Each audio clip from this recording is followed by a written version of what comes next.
یہ ہے قرآن کا مطلب، فَإِذَا عَزَمْتَ، جب ایک ڈیسیژن لے لیا ہے نا، فَتَوَكَّلْ عَلَى اللَّهِ، تو نتیجہ کس پہ چھوڑنا ہے؟ اللہ پہ۔ یہ توکل کی کمی ہے، اللہ پہ اعتماد ہی نہیں ہے۔ بھائی جب فیصلہ کر لیا تمام پہلوؤں سے، ایسی کی تیسی، دیکھا جائے گا کیا ہوگا، بھائی دیکھ لیں گے یار، اللہ ہے نا، اللہ بھی تو کچھ کرے گا، سارا خود ہی کرنا ہے، کیا خیال ہے؟ اللہ بھی تو اللہ کے لیے کر رہے ہو نا ایک کام، تو کچھ اللہ پہ چھوڑو یار، صبر کی توفیق بھی اللہ کی طرف سے ملتی ہے۔ دیکھو ابو سعید خدری رضی اللہ تعالیٰ عنہ چھوٹے بچے تھے، غزوہ احد جس کا بھی واقعہ چل رہا ہے، ان کے خاندان کے سارے مرد اس غزوہ میں شہید ہو گئے، باپ بھی شہید، بھائی بھی شہید، اب کمانے والا گھر میں کوئی بھی نہیں بچا، گھر میں فاقے آنا شروع ہو گئے۔ تو ان کی والدہ نے کہا کہ بھائی سب جا کے نبی سے پیسے مانگ رہے ہیں صدقے کے، آپ بھی جا کے مانگو، اور یہ نبی کے حکم پہ ہی ہوا ہے نا سب کچھ۔ تو جو بھی آتے کہ بھئی ہمارے بھائی شہید ہو گئے، ہمارے باپ شہید ہو گئے، گھر میں فاقے پڑ رہے ہیں، تو آپ صلی اللہ علیہ وسلم ان کو صدقے کے پیسے دے دیتے کہ چلو جی تم لو۔ لیکن جن کے بارے میں نبی سمجھتے تھے نا کہ ان میں خوب توکل ہے، ان کو نبی نے نہیں دیے۔ جب ابو سعید خدری چھوٹے بچے تھے، یہ نبی کے پاس آئے اور کہا کہ یا رسول اللہ گھر میں فاقے ہیں، میرے بھائی بھی شہید۔ یار دیکھو جس لیڈر کے کہنے پہ شہید ہوئے ہیں، اگر آج کسی کے کہنے پر آپ کا باپ، آپ کا بھائی شہید ہو جائے اور آپ اس کے پاس جاؤ اور پیسے مانگو، اور وہ جواب میں یہ کہے جو نبی نے کہا، مَن يَتَصَبَّرْ يُصَبِّرْهُ اللَّهُ، جو اللہ سے صبر مانگتا ہے اللہ اس کو صبر دیتا ہے، مَن يَسْتَعْفِفْ يُعِفَّهُ اللَّهُ، جو مخلوق کے سامنے ہاتھ نہیں پھیلانا چاہتا، یعنی میں بھی اللہ کی مخلوق ہوں، جو چاہتا ہے کہ میرے ہاتھ صرف اللہ کے سامنے اٹھیں تو اللہ اس کا خیال کرتا ہے، وہ مخلوق کے سامنے اس کو ہاتھ پھیلانے نہیں دیتا۔ یہ نہیں کہا کہ مت مانگو، صاف منع نہیں کیا، اشارہ کر دیا کہ ابو سعید تم پہ یہ چیز سوٹ نہیں کرتی، تو اونچے خاندان کے ہو، تمہارے اندر توکل ہے۔ دیکھو کیا نبوت کی، یعنی آپ صلی اللہ علیہ وسلم کی تربیت کا انداز دیکھو نا، آپ یہ بھی تو کہہ سکتے تھے کہ اے ابو سعید مجھ سے مت مانگو، یہ بھی نہیں کہا، کیونکہ بہت بڑی آزمائش ہو جاتی پھر ابو سعید کے لیے، بھئی نبی نے صاف منع کر دیا ہے، اصول ضابطہ بیان کر دیا، اس کے بعد مطلب اب اگر مانگنا چاہتے ہو تو میں تمہیں دے دوں گا، اصول ضابطے میں اشارہ کر دیا کہ مجھے تمہارا مانگنا پسند نہیں آیا۔ مانگ بھی کس سے رہے؟ نبی سے بھائی، لیکن ہے تو مخلوق نا، تو نبی سے مانگنے کو بھی نبی پسند نہیں کر رہے، بھائی کس سے مانگو۔ اور ابو سعید خدری کا ایمان کا لیول دیکھو آپ، میں کہتا ہوں آج میرا کوئی لیڈر ہو جس کے لیے میں اپنا سب کچھ کٹا دوں، اور میں دیکھ رہا ہوں کہ وہ سب کو پیسے بھی دے رہا ہے اور مجھے ٹکا، یعنی ہمارے لحاظ سے وہ ٹکا سا جواب ہو، ہم کم ظرف لوگ ہیں نا، ہمارے لحاظ سے وہ ہمیں جواب دے دے اور کہے کہ صبر کرو اللہ کھلائے گا، صبر کرو اللہ پلائے گا، تو میرے کیا جذبات ہوں گے؟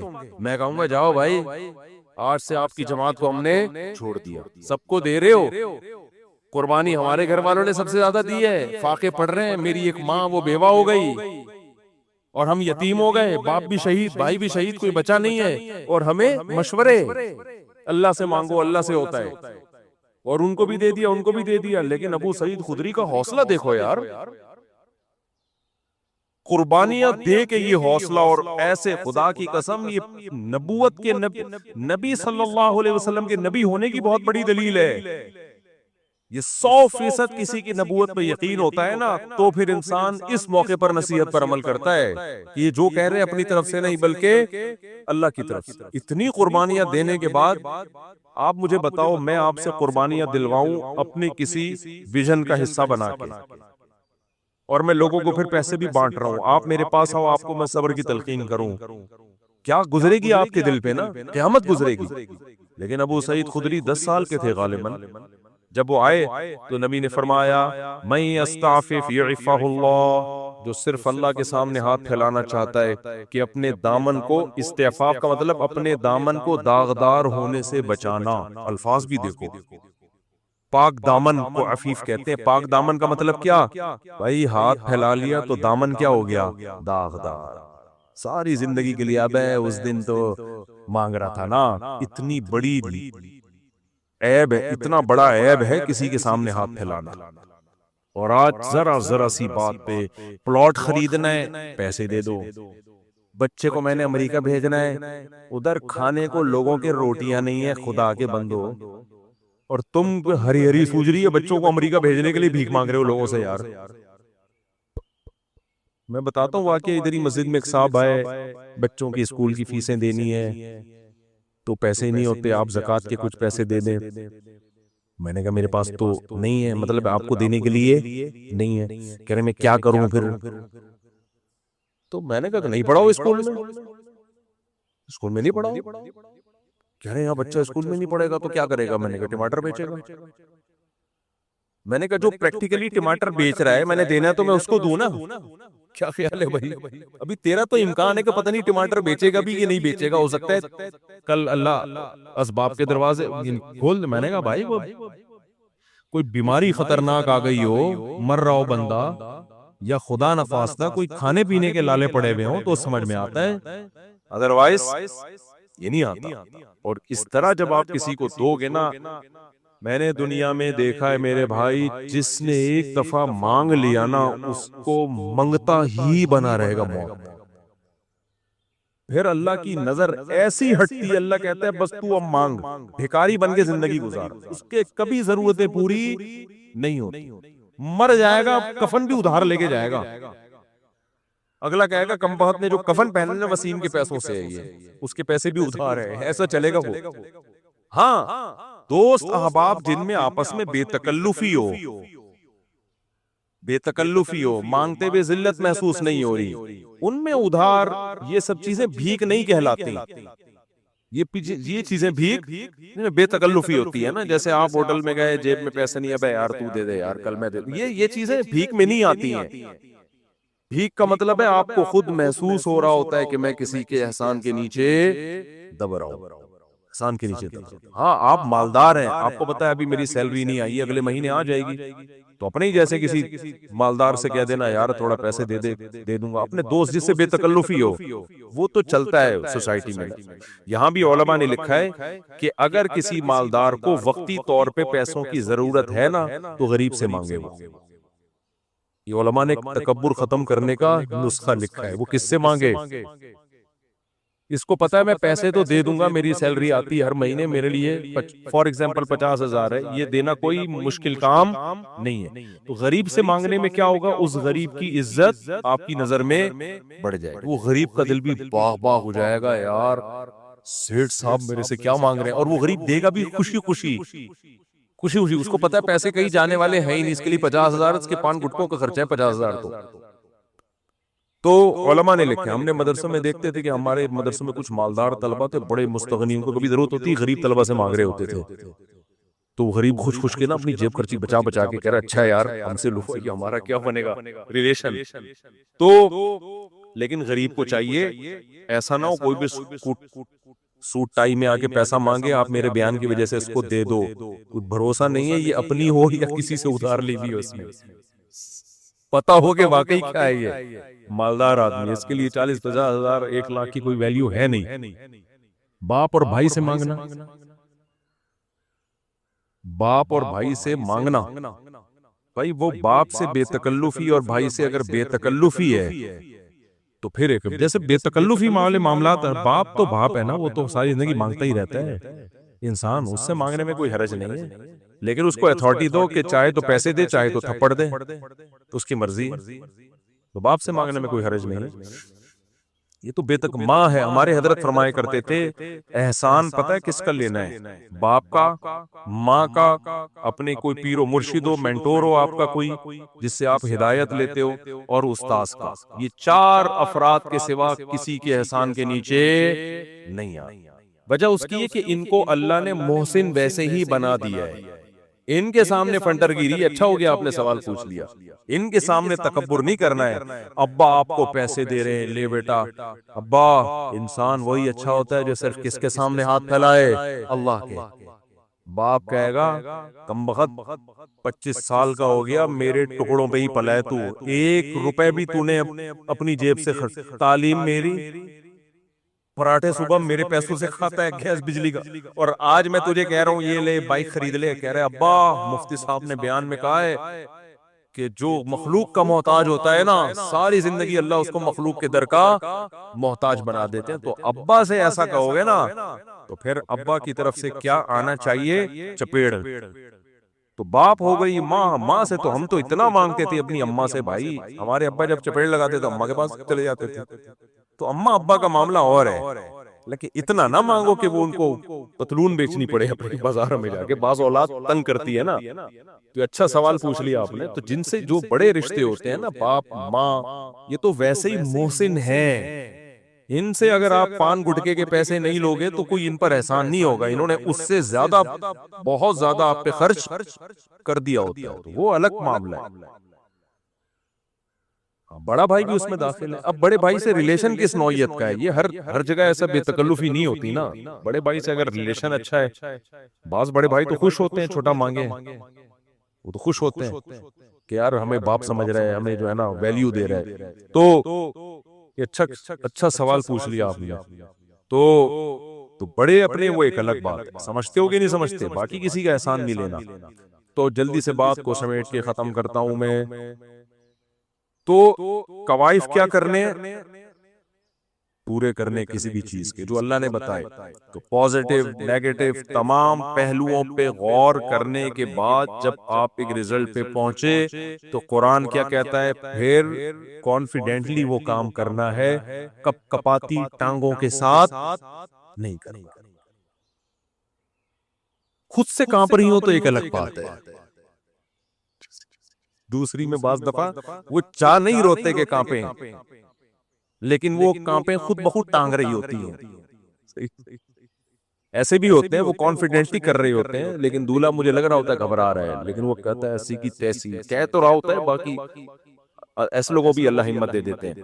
تو اب توکل کا مطلب کیا ہے؟ جیسے ابو سعید خدری رضی اللہ تعالی عنہ کو جب نبی نے فرمایا جو صبر کرتا ہے اللہ صبر کی توفیق، جو اللہ سے چاہتا ہے کہ میں اپنے دامن کو داغدار ہونے سے بچاؤں تو اللہ اسے مخلوق کا محتاج نہیں کرتا. یہ آپ نے نصیحت کی، وہ چلے گئے. کہتے ہیں پوری زندگی ابو سعید خدری رضی اللہ عنہ نے کسی کے سامنے ہاتھ نہیں پھیلایا، اور ایسی زندگی گزاری اللہ نے بہت دولت دی، پھر آپ بہت دولت سے نوازا آپ کو. یہاں تک کہ جب موت کا وقت تھا نا تو نبی صلی اللہ علیہ وسلم عیادت کے لیے گئے. زندگی جہاد میں گزری ان کی. انہوں نے کہا یا رسول اللہ میرے پاس بہت دولت ہے، اب میں دنیا سے جانے والا ہوں، میں چاہتا ہوں ساری دولت صدقہ کر دوں. کتنی دولت تھی؟ آپ نے فرمایا نام. فتح مکہ کے بعد کا واقعہ ہے، سعد ابن ابی وقاص کا واقعہ ہے یہ. فرمایا نہیں، اپنے وارثوں کے لیے بھی چھوڑ کے جاؤ. فرمایا کہ یا رسول اللہ پھر میں چاہتا ہوں 2/3 صدقہ کر دوں، 1/3 وارثوں کے لیے. فرمایا نہیں، اور زیادہ چھوڑو. پھر انہوں نے کہا ٹھیک ہے 2/3 وارثوں کے لیے، 1/3 صدقہ.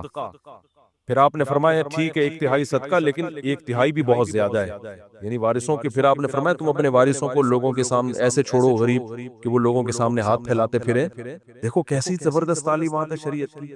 تو بھائی آپ پہلے اپنے کوائف پورے کریں، اولاد کو اپنے پاؤں پہ کھڑا کرنے کے، اس کو آپ ایک تعلیم اچھی دیں، اگر گنجائش ہے تعلیم اچھی دیں، اس کے لیے وراثت کا بھی انتظام کریں، چھوڑ کے جائیں. تو نبی نے فرمایا تم اپنی اولاد کو لوگوں کے سامنے ایسے چھوڑ کے جاؤ کہ ننگے پاؤں ننگے سر پھریں اور لوگوں کے سامنے بھیک مانگیں.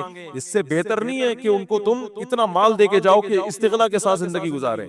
تو یہاں چونکہ جائز سبب ہے، جائز سبب اختیار کیا جائے گا، وہاں سبب اختیار کیے بغیر اللہ پہ توکل کرنا یہ شریعت کی تعلیمات نہیں ہے. سمجھ میں نہیں آ رہی میرا خیال ہے. خوبصورت تعلیمات ہیں اسلام کی. لیکن پھر آپ نے کیا فرمایا؟ فرمایا تم یہ جو سمجھ رہے ہو نا بھی میں مرنے والا ہوں اور ابھی وراثت، تو اصول تو بتا دیا کہ 1/3 بھی بہت زیادہ ہے، لیکن چلو تم چاہتے ہو 1/3 صدقہ کر دو تو ٹھیک ہے. 2/3 تبھی علماء نے لکھا ہے کہ اگر صدقہ کرنا ہو نا مرنے کے بعد تو 1/3 سے کم کرنا چاہیے، کیونکہ نبی نے 1/3 کو بھی بہت قرار دیا. پھر آپ نے فرمایا لیکن مجھے ایسا لگتا ہے، یعنی آپ نے فرمایا کہ لعل اللہ ینتفع بک قوم ویضر بک آخرون، اللہ سے مجھے امید ہے ابھی اللہ تمہارے ذریعے بہت سے لوگوں کو فائدہ دے گا اور بہت سو کو بہت نقصان پہنچائے گا تمہارے ذریعے. کیا مطلب؟ تم مرو گے نہیں.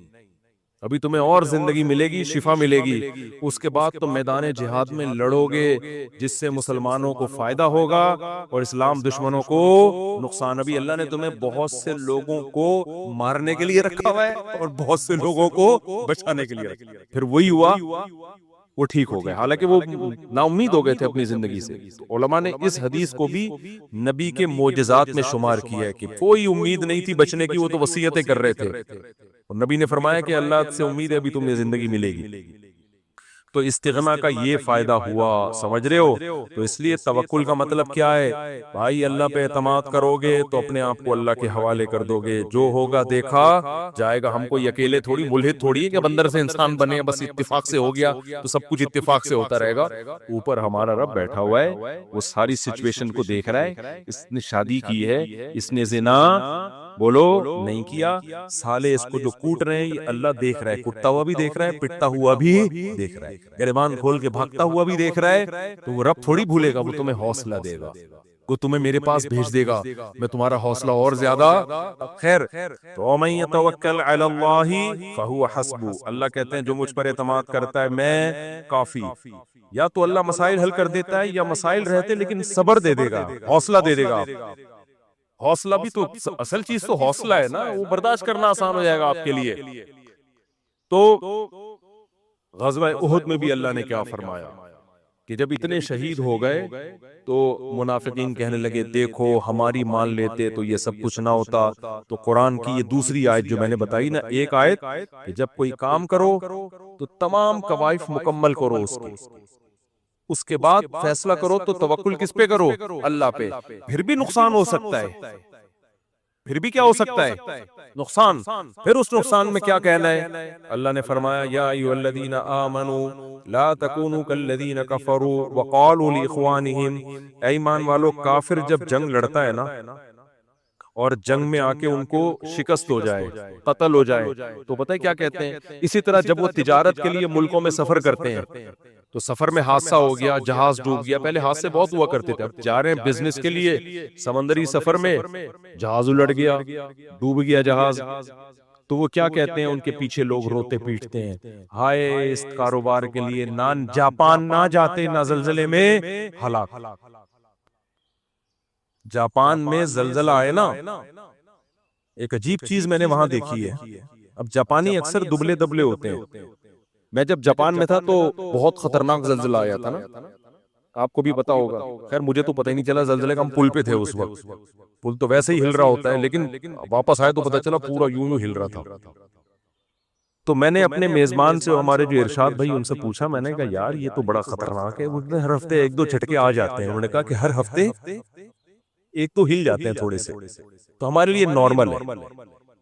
تو میں نے کہا بھائی اگر اوپر والے پورشن میں چھت گر گئی، دو پورشن تھے نا ان کے گھر کے، چھت گر گئی، خدا نہ خواستہ بندہ تو مرے گا، انہوں نے کہا یہ پہلے سے انتظام ہے، ہمارے ہاں چھت بہت ہلکی ہوتی ہے، گتے کی چھت نہیں جسے کہتے ہیں، مضبوط ہوتا ہے، اس پہ ایک اپارٹمنٹ پورا بن جاتا ہے، لیکن وہ اس چھت کا ویٹ نہیں ہوتا۔ میں نے کہا بھائی چھت کا ویٹ تو نہیں ہے، لیکن اوپر آپ جیسا کوئی بندہ بیٹھا ہوا اس کا تو ویٹ ہوگا نا۔ نہیں آئی میرا خیال ہے بات، کہہ رہے ہیں یار یہ تو ہم نے کبھی سوچا ہی نہیں۔ میں نے کہا مجھے یہ ڈر لگ رہا ہے آپ کے گھر میں اب رات کو سوتے ہوئے، وہ اوپر جا کے سوتے تھے نا اوپر والے ارشاد بھائی، اور بھاری بھی ہیں ماشاءاللہ، جسم بھی ان کا بھاری۔ میں نے کہا ارشاد بھائی مجھے جاپانیوں نے یہ تو پورا انتظام کر لیا کہ چھت ہلکی بنا دی، چھت گرے گی ہمیں کچھ نہیں ہوگا، لیکن آپ اگر گر گئے تو ایک اور زلزلہ آئے گا، پھر صرف یہ نہیں کہ بندہ نہیں مرے گا۔ تو میں نے پھر ان سے کہا، میں نے کہا دیکھیں جاپانیوں نے نا جاپانیوں کے ویٹ کے حساب سے زلزلہ کا حساب کتاب کیا ہے، اس کو پاکستانیوں کا ویٹ معلوم نہیں ہے، تو آپ جاپان کے سائنسدانوں کو جا کے بتائیں یا یہاں کے ماہرین زلزلیات کو جا کے بتائیں کہ بھائی اب تھوڑا سا کوئی اور ٹیکنالوجی لے کر آؤ، یا تو اوپر والے اپارٹمنٹ بنانا چھوڑ دو، کیونکہ اوپر بندہ گرے گا تو اس کی ایسی کی بندے کو کچھ نہیں ہوگا، وہ جس پہ گرے گا نا اس کی ایسی کی تیسی ہو جائے گی۔ یہ بات پتہ نہیں کہاں سے آ گئی، کیا بات کر رہا تھا؟ ہاں تو اب آپ فرمایا بہت ساری مصیبتیں تمہاری بدعمالیوں کی وجہ سے آتی ہیں، لیکن ساتھ ساتھ یہ بھی بتا دیا وَيَعْفُو عَنْ كَثِيرٍ، ساری بدعمالیوں کی سزا میں نہیں دیتا، بہت ساری خطائیں کیا کرتا ہوں، معاف کرتا ہوں، یعفو مٹا دیتا ہوں۔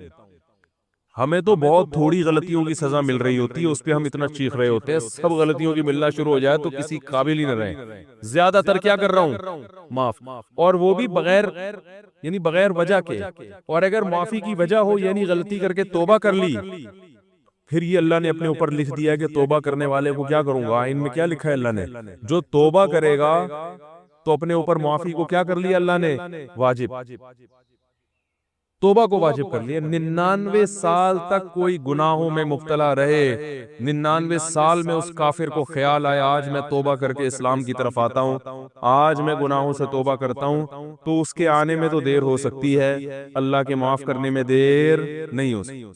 کیسے عجیب الفاظ ہیں حدیث کے، یا عبادی لو بلغت ذنوبک عنان السماء ثم استغفرونی لغفرت لکم ولا ابالی۔ یہ لا ابالی کے الفاظ بڑے عجیب ہیں۔ نبی نے فرمایا کہ اللہ تعالیٰ کہتے ہیں کہ اے میرے بندو، اگر تم گناہ کر کر کے زمین اور آسمان کے خلا کو پر کر دو، بھر دیا تم نے گناہوں سے، اب سچے دل سے توبہ کر رہے ہو، اے اللہ اب سے اپنی زندگی کیا کر رہا ہوں میں، توبہ کا مطلب یہ نہیں استغفار کی تسبیح ہو، یا اللہ اب جو کچھ ہو چکا معاف کر دے، آئندہ نہیں کروں گا، یہ اس جذبے سے جو توبہ کرے گا تو فرمایا معاف کر دوں گا، بس اتنا کافی ہونا چاہیے نا بھائی، بات مکمل ہو گئی۔ اللہ نے اصول بیان کر دیا کہ اگر زمین آسمان کے خلا کو بھر دیا گناہوں سے، توبہ کر لی تو کیا کر دوں گا، معاف، ختم ہو گئی بھائی، ہمیں اصول سمجھ میں آ گیا بھائی، توبہ کا دروازہ موت تک کھلا ہوا ہے، ختم۔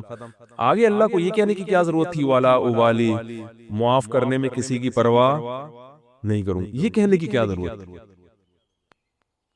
بہت مشکل ہے سمجھانا بھائی، اس الفاظ کا بظاہر کوئی تک بنتا ہے بھئی، اللہ کو کیا ضرورت کسی کی پرواہ کی، اور کون ہے، اصل بات یہ کہ ممکن ہے بہت سے نیک لوگوں کو اعتراض ہو کہ اللہ ہم 20 سال سے شروع سے ہم نیک ہیں، یہ کمبخت 90 سال تک عیاشی کرتا رہا ہے، اب آ رہا ہے، اب یہ بھی جنت میں ہم بھی جنت میں، یہ کیا بات ہو گئی۔ ممکن ہے فرشتوں کو اعتراض ہو، اے اللہ یہ کیا، یہ تو 2 لفظ توبہ کے تو ہر آدمی بول سکتا ہے بڑے آرام سے بیٹھے بیٹھے، ہے بھائی۔ مثال کے طور پر ابھی جو کیسز چل رہے ہیں مختلف ہمارے سیاستدانوں کے، اگر وہ کہتے ہیں ہم معافی مانگتے ہیں قوم کے سامنے، قوم چھوڑے گی، اتنے پیسے کھا گئے ہیں، قوم یہ بولے گی نا بھائی یہ کیا مسئلہ ہے، ایسے کیسے معاف کرنے، کیا خیال ہے بھائی۔ یا کسی نے اور جرائم کیے ہوں، بہت سارے کیسز چل رہے ہوں، وہ 2 لفظ بولے معاف کر دو، تو عجیب بات ہے کہ معافی مانگنے کے لیے بھی یہ لوگ تیار نہیں ہوتے۔ تو لیکن اللہ کیا کہہ رہے ہیں کہ زمین اور آسمان کے خلا کو بھر دیا ہو گناہ، تھک گیا ہو گناہ کر کر کے، اور پھر مجھ سے معافی مانگے۔ معافی کا وہ مطلب جو میں بیان کر رہا ہوں، آئندہ نہیں کروں گا، بس اب میری زندگی، بولو بھائی، چینج، ختم، اب میں چینج ہو رہا ہوں۔ تو اللہ فرماتے ہیں اصول کیا ہے، معاف کروں گا اور کسی کی پرواہ، کسی مولوی کی پرواہ نہیں۔ مولوی بولیں گے، مولوی صاحب بولیں گے اللہ ہم بچپن سے نماز پڑھتے آ رہے ہیں، یہ بھی کم وقت ابھی آیا ہے وہی اس کو بھی تو معاف کر رہا ہے، وہ اتنے لوگوں کو اس نے قتل کر دیا، یہ 99 انسانوں کے قاتل نے توبہ کی تھی نا، اور وہ مقتول کہہ سکتے ہیں اللہ ہمیں تو مروا دیا، صحیح ہے نا، اس نے ہمیں مار دیا سب کو۔ 100 وہ راہب کہے گا کہ میں نے اس کو بولا تھا کہ توبہ نہیں ہو سکتی، سینچری پوری کر کے اس نے مجھے بھی قتل کر دیا۔ وہ حدیث میں واقعہ آتا ہے نا، لیکن 99 انسانوں کو ایک شخص نے قتل کیا، تو ایک راہب کے پاس گیا، ایک بزرگ کے پاس گیا، کہنے لگا میں نے 99 کو قتل کیا، کیا میری توبہ قبول ہو سکتی ہے؟ اس نے کہا نہیں ہو سکتی۔ اس نے کہا چلو پھر سینچری پوری کرو یار، 99 کا تو کوئی حساب بنتا ہی نہیں ہے، جب جانا ہی جہنم میں ہے تو کچھ کر کے تو جاؤ نا۔ راہب کو بھی مار دیا، ٹھیک ہے نا، 100 آدمی قتل کر دیے۔ پھر کسی عالم کے پاس گیا، بھئی میں نے 100 انسانوں کا قتل کیا، کیا میری توبہ قبول ہو سکتی ہے؟ اس عالم نے کہا کیوں نہیں ہو سکتی بھائی، اللہ سے معافی مانگ رہے ہو، اللہ معاف کرنے والا ہے، توبہ کرو۔ وہ عالم تھے نا، علم تھا ان کے پاس، ان کو پتا تھا کہ اگر میں نے بول دیا تو 101 ہو جائیں گے، کیا ہو جائیں گے؟ 101 ہو جائیں گے، اور یہ بھی اللہ سے بھی ڈر تھا ان کو۔ تو فرمایا اللہ ابالی، اللہ کہتے ہیں مجھے کسی کی پرواہ نہیں ہے، کیونکہ یغفر لمن یشاء، میں کوئی جمہوری طرز کا حاکم نہیں ہوں کہ الیکشن سے مجھے سلیکٹ کیا ہو، مجھے مخلوق کے سامنے جواب دینا ہو کہ بھائی کیوں، اصل میں اس کی وجہ یہ تھی کہ دیکھو نا ایکچولی اگر ہم اس طرح سے معافی کا آپشن نہ رکھیں تو پھر تو کوئی توبہ کرے گا ہی نہیں، اس لیے ایکچولی اس میں نہ اللہ فرماتے ہیں مجھے اس کی ضرورت نہیں ہے، میں خدا ہوں، تمہارے مشورے سے میں خدا نہیں بنا، ٹھیک ہے نا؟ تو میں نے شروع میں لکھ دیا تھا کہ میری رحمت میرے غصے پہ غالب۔ یہ تمہاری اسمبلی نہیں ہے کہ ہر تھوڑے دن میں آئین چینج ہو رہا ہے، 73 کے آئین کے تناظر میں کچھ اور تھا اور 75 کے آئین کے تناظر میں، تو یہ اسمبلی تھوڑی ہے۔ میں نے شروع میں یہ بات لکھ دی تھی میری رحمت میرے غصے پہ غالب، تو جب تک یہ قتل کر رہا تھا میرا غصہ تھا، اب چونکہ میری طرف آ رہا ہے تو رحمت و غصے کو کچل کے فنا کر دے گی، رحمت غالب آئے گی، کیونکہ یہ لکھ دیا میں نے آئین میں۔ سب سے پہلے میں نے قلم بنا کے جو چیز سب سے پہلے لکھی تھی، جو سب سے پہلے منظور ہوا قانون، اسی کو میں اگر خلاف ورزی شروع کر دوں تو یہ کیسی بات ہوئی؟ تو لا ابالی، کسی کی پرواہ نہیں کروں۔ تو لیکن یاد رکھو توبہ کا دروازہ تو کھلا ہوا ہے، لیکن توبہ کی توفیق بسا اوقات سلب ہو جاتی ہے گناہ کر کر کے۔ توبہ میں تاخیر نہ کیا کرو اس چکر میں کہ ہم بھی جب 99 کے ہو جائیں گے تو ہم بھی توبہ کر لیں گے، کیونکہ 99 تک پہنچنے کا یقین نہیں ہے، کچھ پتہ نہیں کب موت آ جائے۔ اور دوسری بات یہ کہ ضروری نہیں کہ ہمیشہ توبہ کا جذبہ بھی پیدا ہو، ابھی اگر جذبہ ہے یہ جذبہ ضروری نہیں کہ برقرار رہے۔ لوگ ایمان کے ڈاکے دار بیٹھے ہوئے ہیں جو آپ کا ایمان سلب کر لیں گے، آپ کو توبہ کی اہمیت ہی دل سے ختم ہو جائے گی۔ بعض دفعہ دل گناہوں میں اتنا مست ہو جاتا ہے کہ انسان توبہ کا تصور ہی، تبھی بوڑھوں میں توبہ کا ریشو کم ہوتا ہے، جوانوں میں زیادہ ہوتا ہے۔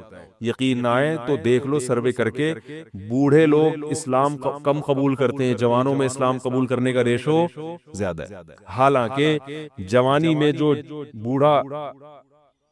میں جو غیر مسلم اسلام لا رہا ہے اس کی عیاشیاں چھوٹ رہی ہیں، کیا خیال ہے؟ بوڑھے کے لیے تو اسلام آسان ہے نا بھائی، جو کفر کی حالت میں آپ نے عیاشیاں کی بڑھاپے میں، تو اب وہ عیاشیاں نہیں ہو سکتی۔ اب اسلام لانے میں کیا جا رہے سے کلمہ پڑھو، پھر بھی نہیں پڑھتے ہو۔ بڑھاپے میں اسلام لانا آسان ہے مگر اسلام لانے کا ریشو کم ہے۔ اس سے پتہ چلتا ہے دیکھنے میں آسان ہے، حقیقت میں آسان نہیں ہے، کیونکہ قوت فیصلہ ختم ہو جاتی ہے۔ جوانی میں عیاشی آسان ہے مگر توبہ بھی بظاہر مشکل ہے، مگر حقیقت میں کیا ہے؟ آسان۔ اس کی ایک سائنٹیفک لاجک بھی ہے، وہ لاجک یہ ہے کہ انسان جب جوان ہوتا ہے تو گناہ کی طرف جیسے اس کی رغبت بہت زیادہ ہوتی ہے، اس کی بریکیں بھی اسی حساب سے مضبوط ہوتی ہیں۔ دیکھو نئی گاڑی کا ایکسیلیٹر جیسے تیز ہوگا نا، بریکیں بھی کیا ہوں گی؟ کیا ہو گیا بھائی؟ نئی گاڑی کا ایکسیلیٹر ایسا ہوتا ہے کہ ادھر اشارہ کیا، پاؤں رکھا اور زوں کر کے بھاگی، تو بریک بھی ذرا سی آپ اشارہ چاہیے بریک کو، ایک دم ٹھا کر کے رکے گی۔ کیا خیال ہے؟ الٹ جائے گی مگر چلے گی نہیں آگے۔ اعصاب مضبوط ہوتے ہیں انسان کے جوانی میں، جیسے رغبت ہو رہی ہے نا گناہ کی طرف، تو اگر وہ برداشت کر کے بچنا چاہے گا، ایسے ہی بریکیں بھی کیا ہوں گی؟ بولو بھائی، مضبوط۔ اور پرانی گاڑی میں کیا ہوتا ہے؟ پورا ایکسیلیٹر پہ پاؤں رکھ کے کھڑے ہو جاؤ، پھر وہ ڈگ ڈگ ڈگ کر کے چلے گی آگے، جس طرف آپ جانا چاہ رہے ادھر جائے گی، سوچے گی پہلے جانا ہے کہ نہیں جانا ہے بھائی، جائے گی، ٹک ٹک ٹک ٹک ٹک آواز آئے گی، شور زیادہ مچائے گی، کام کم کرے گی۔ شور بہت مچائے گی، ہاں ہاں آوازیں آ رہی ہیں، آدمی کہے گا پتہ نہیں شاید میں نائٹ رائڈر میں بیٹھا ہوا ہوں۔ پھر وہ اتنی آرام سے پک اپ پکڑے گی، پھر جب آپ نے بریک لگائی 5-10 کو بھیڑتے ہوئے 25-30 تو بندے مارے گی آگے جا کے۔ میں نے ایک دفعہ پرانی گاڑی خریدی تو مجھے پہلے تجربہ نہیں تھا کہ کس طرح سے ٹوپیاں کرائی جاتی ہیں، تو وہ میں نے کہا چلو ہاتھ صاف کرنے کے لیے اچھی ہے، تو میں جب وہ ڈرائیور جو بیچ رہے تھے نا گاڑی، ان کے ساتھ سائٹ پہ بیٹھا، اچھا میں گاڑی چلانے کے لیے بیٹھا، میں نے کہا چیک کروں، تو ایکسیلیٹر کا یہی حال تھا جو میں نے آپ کو بتایا۔ انہوں نے زمین آسمان کے قلابے ملا دیے گاڑی کی تعریف، یہ گاڑی 78 کروڑا ہے، 78 کروڑا جو ہے نا، ساری ٹیکسیوں میں یہی چل رہی ہے، 78 کروڑا نام تھا بھائی 78 کروڑا کا۔ ہم نے کہا چلو یار میں 75 کا ہوں تو 78 کی پھر بھی ہم سے تو نہیں ہے، تو ہم نے کہا ہاتھ صاف کرنے کے لیے اچھی ہے۔ اب ہم جب بیٹھے تو اس میں عجیب عجیب چیزیں آ رہی ہیں، تو میں نے جب سب سے زیادہ جب مجھے دھچکا لگا نا، بریک لگائی تو نہیں لگی. تو انہوں نے کہا اس کی بریک 3-4 دفعہ لگائیں گے تو لگے گی. 3-4 دفعہ لگائیں گے تو لگے گی. میں نے کہا کوئی بندہ سامنے آ گیا تو یہ گاڑی میں لکھ کے لگاؤں میں آگے کہ تیسری دفعہ میں لگے گی. بھائی آپ اتنا فاصلہ گاڑی سے رکھیں کہ تیسری دفعہ میں آپ یعنی ٹکر ہوئی تو آپ کی ذمہ. میں نے کہا آگے اس پہ کیا لگا دو، بورڈ لگا دو کہ بھائی یہ تیسری دفعہ میں لگے گی. میں نے کہا لے پکڑ بھائی ہماری گاڑی، یہ 78 ہم 75 کے اس سے اچھے ہیں، اللہ کا شکر ہے. کیا خیال ہے، ہم 75 کے اس سے اللہ کا، ہماری پھر بھی پہلی دفعہ میں لگ جاتی ہے بریک. تو انسان کی عمر، مقصد بوڑھوں کا مذاق اڑانا ہرگز نہیں ہے، لیکن ایک حقیقت ہے کہ جب انسان کی عمر زیادہ ہوتی ہے تو اس کی میں اندر خواہشات تو کم ہوتی ہیں، لیکن اگر کسی طرف اس کا دل مائل ہو گیا تو بریک نہیں لگے. اس میں اعصابی قوت نہیں ہوتی، وہ روک نہیں پائے گا اپنے آپ کو. اسی وجہ سے وہ اگر بدنظری جوانی میں نہیں چھوٹی تو بڑھاپے میں نہیں چھوٹتی. جوانی میں آپ کنجوس سے تو بڑھاپے میں سخی نہیں ہو سکتے، یہ دماغ میں رکھو، ٹھیک ہے نا. جوانی میں آپ نے اچھے کام نہیں کیے تو بڑھاپے میں اب تیر نہیں مارو. یہ جو بوڑھے ہمیں مسجدوں میں نظر آتے ہیں یا اچھے کام کرتے ہوئے، یہ وہ ہوتے ہیں جنہوں نے جوانی اچھی گزاری ہوتی ہے. بڑھاپے میں فلمیں دیکھنے کا شوق بڑھتا ہے، یاد رکھو. بوڑھوں میں جو انٹرنیٹ پر بیہودہ فلمیں دیکھنے کا رجحان ہے وہ زیادہ ہے ان بوڑھوں میں جن کو جوانی میں یہ چسکے لگ چکے تھے. حالانکہ ان کو وہ لذت نہیں آتی، وہ مزہ نہیں آتا، مگر ان سے برداشت نہیں ہوتا. جس نے جوانی میں کنٹرول کر کے چھوڑ دی، بڑھاپا اچھا گزرے گا اس کا. تو بریک جو ہے نا، جیسے آپ کا ایکسیلیٹر تیز ہے تو بریکیں بھی ابھی کیا ہیں، مضبوط ہیں. تو یاد رکھو اسی طرح غیر مسلم وہ اس کو عیاشی نظر آتی ہے کفر میں، لیکن اسلام لانے والے بھی کیا ہوتے ہیں، جوانی ہوتے ہیں زیادہ تر. جوانوں کو عیاشی بھی، لیکن وہ چھوڑ دیتے ہیں، برداشت کرتے ہیں سب. بڑھاپے میں اسلام بہت آسان ہے، مگر بوڑھوں میں اسلام کا ریشو ختم تو نہیں ہے لیکن بہت کم ہے. وہ نہیں آتے، وہ کہتے ہیں چھوڑو یار ایک زندگی گزارنے بس. حالانکہ ان کو پتا ہے کہ ہم غلط مذہب پہ تھے. کیا جا رہا ہے کلمہ پڑھنے میں بھائی؟ اب آپ کو تو ساری زندگی نماز کا بھی نہیں ہم کہیں گے، حج بھی اب اس بڑھاپے میں فرض نہیں ہوگا. کچھ بھی نہیں کرنا ہے، کلمہ پڑھنا ہے، 5 ٹائم نمازیں شروع کر دینی ہے. رمضان کے روزوں میں بھی رعایت ہو گئی ہے کہ جو بہت زیادہ بوڑھا ہو وہ فدیہ بھی دے سکتا ہے. کچھ بھی نہیں کرنا، کلمہ پڑھنا ہے اور اسی گھر میں رہ لو. یہ تھوڑی کہہ رہے خاندان کو چھوڑ کے جاؤ، لیکن ایک کلمہ زبان سے نہیں نکلے. وہ قوت فیصلہ ختم ہو گئی، کانفیڈنس ختم ہو گیا، ذرا سی بھی مخالفت برداشت کرنے کی صلاحیت نہیں رہی. تو اس لیے اس امید پر کہ اللہ 99 سال میں توبہ قبول کرتا ہے، 99 کا انتظار مت کرو. اور ایک بات یہ بھی رکھو کہ توبہ تو قبول ہوگی مگر وہ مقام نہیں ملے گا جو اس شخص کا ہے جو شروع سے دین پہ چلتا آ رہا ہے. سمجھ میں آ رہی ہے بات؟ جو شروع سے دین، کیونکہ وہ کئی سال سے نماز پر ہے تو وہ اتنا آگے جا چکا ہے کہ اب آپ نے ٹریک چینج کر تو دیا، جہنم والا ٹریک نہیں اب جنت والا ہے، لیکن وہ بہت آگے جا چکا ہے اور آپ اس سے بہت پیچھے ہو، بہت پیچھے ہو. وہاں تک اب وہ نکل گئے آگے. تبھی قرآن میں آتا ہے والسابقون السابقون اولئک المقربون. کچھ لوگ اہل جنت میں سے ہوں گے اور کچھ سابقین میں سے ہوں گے جو جنت میں بھی بہت آگے جا چکے ہوں گے. تو اسی وجہ سے نبی نے فرمایا نا، قیامت کے دن اللہ 7 آدمیوں کو عرش کے سائے میں جگہ دے گا. ان میں وہ بھی ہے شاب نشا فی عبادت اللہ عز وجل، جس نے جوانی میں اللہ کی اطاعت کی ہو. تو توبہ تو سب کی قبول ہے، 99 سال میں بھی جاؤ گے جنت میں، جہنم میں نہیں جاؤ گے، لیکن درجات میں بہت زیادہ بولو بھائی فرق ہوگا. اس لیے میں نے اکثر دیندار دیکھے ہیں، ایک ہم بچپن کی بات کر رہا ہوں کہ 25-26 سال کی عمر میں ہمارے، میں تو چھوٹا تھا اس وقت، وہ ان کی عمر 25 سال تھی، انہوں نے توبہ کی، دین پر آ گئے، اب تک قائم ہے الحمدللہ. ان کو افسوس ہوتا تھا کہ میں نے جو 10 سال کی عمر ضائع کی اس کی کسی طرح تلافی ہو جائے. صرف 10 سال ان کے ضائع ہوئے تھے، 15 سے لے کے 25 سے بالغ ہو جاتا ہے انسان 15 میں. اس 10 سال پہ ان کو کیا ہوتی تھی؟ ندامت. تو یہ سچی توبہ کی علامت ہوتی ہے کہ انسان کو پچھلے پر ندامت ہو کہ یار وہ ٹائم بھی نکل گیا ہاتھ سے، کہاں تک پہنچ چکے ہوتے. میں نے کہا یہ سچی توبہ کی علامت ہے. میں نے کہا اس کی تلافی اب یہ ہو سکتی ہے کہ جو 10 سال ایک نارمل آدمی جتنی عبادت کرتا ہے آپ اگلے 10 میں اس سے ڈبل کر لو. کیا خیال ہے بھائی؟ یہی ہو سکتا ہے. جیسے گلوکار نے توبہ کی تھی نا، واقعہ میں اکثر سناتا ہوں، زندگی گانوں میں گزاری، تو ہمارے حضرت کے پاس آئے تو ان کا انتقال ہو گیا، تو انہوں نے حضرت سے کہا کہ میں نے زندگی گانوں میں گزاری، گانے گاتا رہا میں، اچھی آواز تھی میری، تو اب مجھے خیال ہوا کہ توبہ تو اللہ نے قبول کر لی، اب جنت کے ٹریک پر تو انشاءاللہ چل پڑے، لیکن پچھلی کی تلافی بھی ہونی چاہیے، تو میں نے 10-15 سال ضائع کیے، تو اب ان کے ذہن میں یہی آیا کہ یہ اچھی آواز میں تلاوت میں لگاؤں گا۔ کیا خیال ہے؟ تو اس طرح کے جو لوگ تلافی کرتے ہیں، اولئک یبدل اللہ سیئاتہم حسنات، قرآن کہتے ہیں اللہ ان کی گناہوں کو نیکیوں میں تبدیل کر دیتا، تو ان کی تلافی ہوتی ہے، یہ بھی اسی مقام تک پہنچ جاتے ہیں، تو پھر کچھ ایسا کرنا پڑتا ہے، نہیں تو چلو جنت بھی مل گئی، بڑی بات ہے یار، 99 سال میں اتنی بدماشی اللہ معاف کر دے، وہ درجات نہ ملے، جنت چھوٹا سا کھانچا بھی مل گیا جنت کا، اور کیا، ایک آدھ حور بھی مل گئی، کیا خیال ہے؟